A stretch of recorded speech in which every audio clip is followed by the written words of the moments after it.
Hello students, welcome to my YouTube channel Dey's classes. मैं हूं Subir Kumar day और आज के इस वीडियो में हम लोग सॉल्व करने वाले हैं क्लास 10 एनसीईआरटी मैथ का एक्सरसाइज 5.2 का question number 16 and 17। Question number 16 में है determine the AP whose third term is 16 and the seventh term exceeds the fifth term by 12। इसमें एक एपी सीरीज है जिसका थर्ड टर्म 16 दिया हुआ है और ये कहा जा रहा है कि उसका जो सेवेंथ टर्म है वो फिफ्थ टर्म से 12 ज़्यादा है। तो इनमें सबसे पहले जो जिन जिन टर्म के बारे में लिखा हुआ है उन टर्म्स को हम लोग लिख लेते हैं। बहुत ही इजी है। Number 16,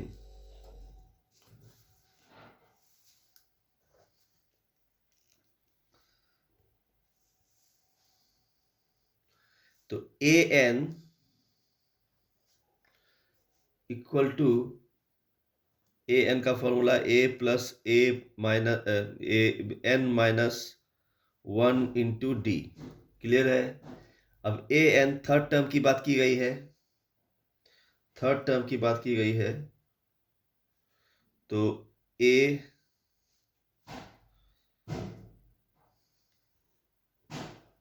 3 equal to A plus n हो गया 3 माइनस 1 डी।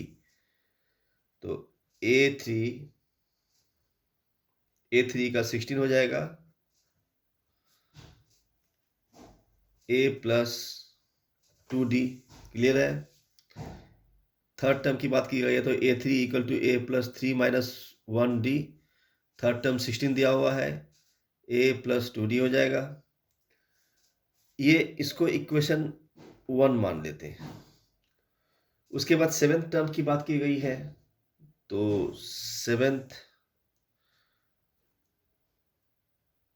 टर्म क्या हो जाएगा, सेवेंथ टर्म को हम लोग A7 लिखेंगे तो इसका ए एन फॉर्मूला हो जाएगा ए plus N minus 1 D. A7 as it is, A7 दिया हुआ नहीं है इसमें। A plus 7 minus 1 D, A7 equal to A plus 6 D. इसे हम लोग इक्वेशन 2 मान लेते हैं। ठीक है, क्लियर है। नेक्स्ट जो टर्म के बारे में जिक्र किया गया है वो है फिफ्थ टर्म। फिफ्थ टर्म को फिर उसी तरह से ए एन फॉर्मूला लिखेंगे। A5 equal to A plus N minus 1 d, A5 as it is a plus 5 minus 1 d. A5 equal to A plus 4 d. इसे इक्वेशन 3 मान लेते हैं। ठीक है, क्लियर है। अब देखिए, अकॉर्डिंग टू क्वेश्चन के हिसाब से, according to question ATQ means according to question के हिसाब से कहा जा रहा है कि 16, ये जो सेवेंथ टर्म है वो फिफ्थ टर्म से 12 ज़्यादा है। तो सेवेंथ टर्म कौन है हमारा, ये, और फिफ्थ टर्म क्या है, ये। तो ये seventh term minus fifth term कर देंगे तो 12 हो जाएगा। तो सेवेंथ टर्म हमारा A plus 6 D minus A plus 6 D minus A plus 4 D equal to 12। Clear है।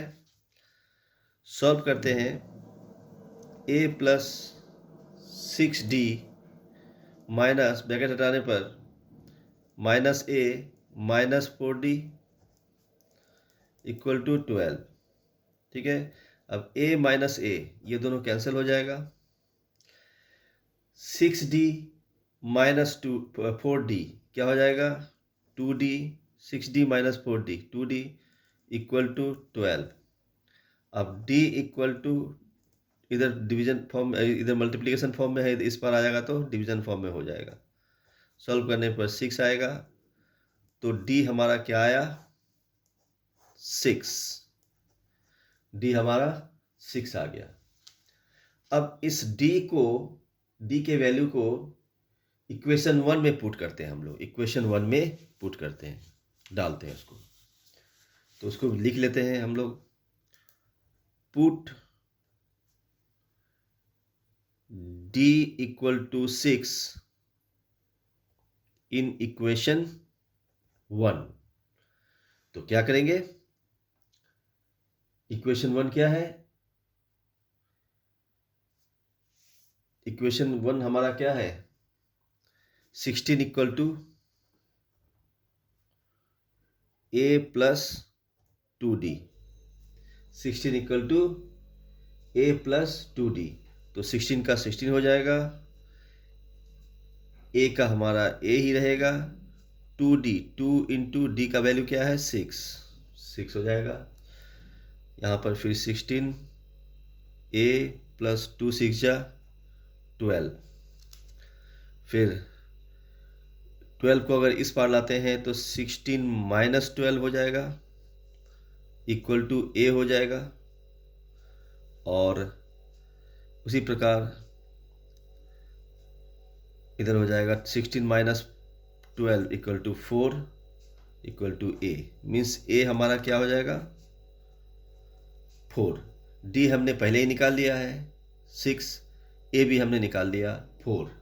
ठीक है, अब हमें इसके सीरीज लिखने हैं, डिटरमाइन दी एपी सीरीज, इसका एपी सीरीज को लिखना है हम लोगों को।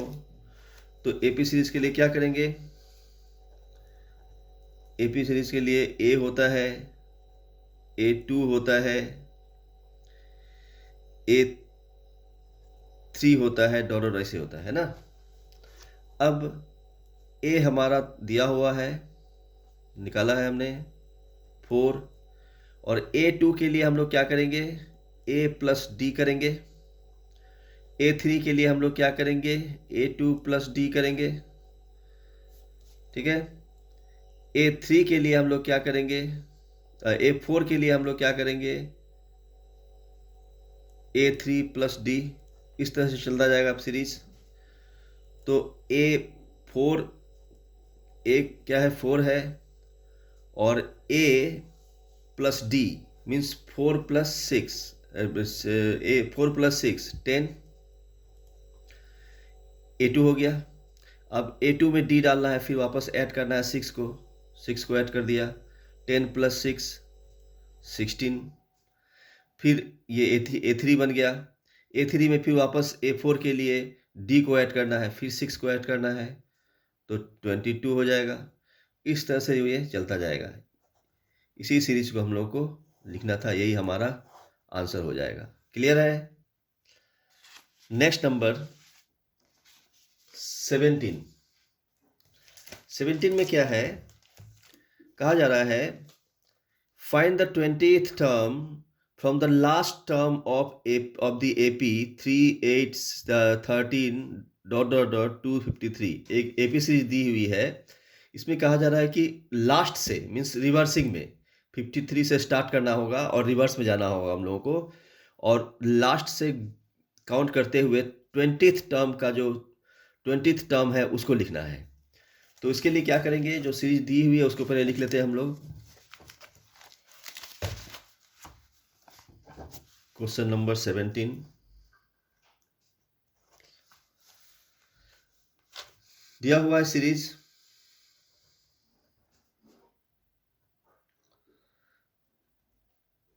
3 8 13 इस तरह से 253 तक। हम लोगों को लिखना क्या है, इसका रिवर्सिंग में 253। अब देखिए 253 से पहले क्या हो, उससे पहले उसके बाद मतलब उसके पहले रिवर्सिंग में जाना है, तो उससे हम लोग को डी को घटाना होगा। डी क्या है यहाँ पर पहले ही देख लेते हैं हम लोग। डी ये A1 है A2 है, तो डी क्या होता है A2 माइनस A1, तो क्या होगा 8 माइनस 3 5 हो जाएगा। डी हमारा क्या होगा 5 होगा। तो अब इसमें जब रिवर्सिंग में हम लोग लिखते हैं तो हम लोगों को डी को उसमें ऐड नहीं करना होता है, सब्ट्रैक्ट करना होता है। तो यहाँ पर 253 माइनस 5 क्या हो जाएगा 248। क्लियर है? 253 माइनस 5 248, फिर माइनस 5 243, इस तरह से डॉट डॉट करके हम लोग फिर वापस ये आ जाएगा 13, फिर 8, फिर 3। जब रिवर्सिंग में हम लोग लिखेंगे तो इधर से इधर होगा, तो यहाँ से हम लोग यहाँ तक लिखें। ठीक है, अब इसमें ए क्या है हमारा, इस सीरीज में हम लोगों का ए क्या है 253। ठीक है, अब इसमें अगर हम लोग डी निकालें तो इसका A2 ये हुआ और A1 ये हुआ, तो इससे इसको सब्ट्रैक्ट करेंगे तो हम लोगों को क्या हो जाएगा, डी क्या आ जाएगा, ब्रैकेट में मैं लिख देता हूँ 248 माइनस 253 इक्वल टू माइनस 5 आ जाएगा। क्लियर है? क्योंकि हम लोग को इस बार इस एपी सीरीज का डी निकालना है। ठीक है, 5 आ गया। अब n क्या है, 20th टर्म हम लोगों को निकालना है। n क्या है, n हमारा 20 है, 20th टर्म को हम लोगों को निकालना है। तो अब an फॉर्मूला लिखेंगे हम लोग, A20 equal to a plus n minus 1 d. अब A20 एज इट इज रहेगा, a हमारा 253 है प्लस n 20 होगा माइनस 1 इंटू डी क्या होगा माइनस 5। ठीक है, अब A20 इक्वल टू 253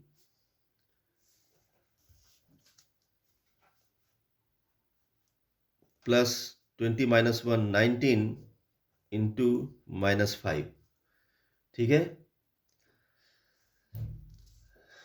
अब देखिए A20 इसको सॉल्व करने पर 253 प्लस 19 5 जा 95 होता है, तो एक माइनस में एक प्लस में, तो माइनस में होगा 253 माइनस 95। क्लियर है? अब A20 इक्वल टू 253 माइनस 95 क्या हो जाएगा 158। तो A20 हम लोगों का क्या निकल गया 158।